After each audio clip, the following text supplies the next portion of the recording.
দেশটা শাসিত হোক, এই দৃশ্য আপনারা দেখতে চান না? কারা কারা একটু হাত দেখতে চাই?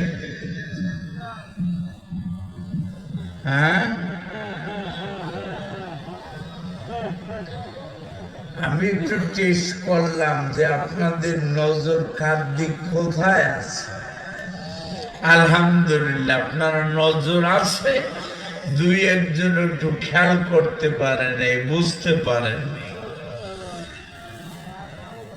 কোরআন কারীম দিয়ে যদি এই রাষ্ট্রটা শাসিত হয়, আল্লাহর কসম, ইহুদি বলেন, হিন্দু বলেন, খ্রিস্টান বলেন, বৌদ্ধ বলেন, চাকমা বলেন, মারমা বলেন, গারো বলেন, সাঁওতাল বলেন, ত্রিপুরা বলেন, বাংলাদেশে যারাই আছে তারাই আল্লাহর কোরআনের শান্তি তারা অনুভব করতে পারবে, ঠিক কিনা?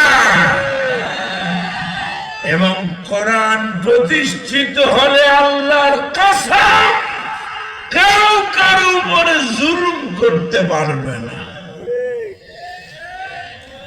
কোরআনের সমাজ প্রতিষ্ঠিত হলে সেখানে মাইনরিটি আর মেজরিটি বলতে কিছু থাকবে না, ঠিক কিনা?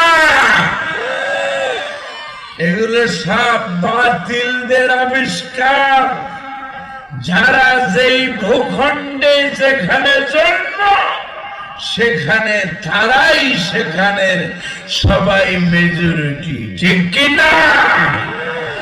আল্লাহ রাব্বুল আলামিন যেন আমাদেরকে বোঝার তৌফিক দান করেন, বলি আমিন।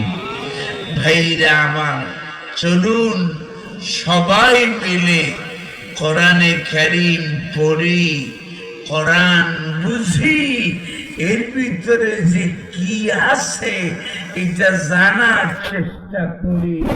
এরপরে আমাদের ব্যক্তিতে, পরিবারে, সমাজে, রাষ্ট্রে, সর্বত্র কোরআন কায়েমের জন্য কোরআনের আন্দোলন আমরা যেন বেগবান করতে পারি। আল্লাহ যেন সেই তৌফিক আমাদেরকে দান করেন, বলি আমিন। আপনারা আসছেন পীর সাহেবের দরবারে, ঠিক কিনা? এখন মুরিদ হওয়ার জন্য, আল্লাহর বান্দা হওয়ার জন্য কি কি কর্তব্য সে ব্যাপারে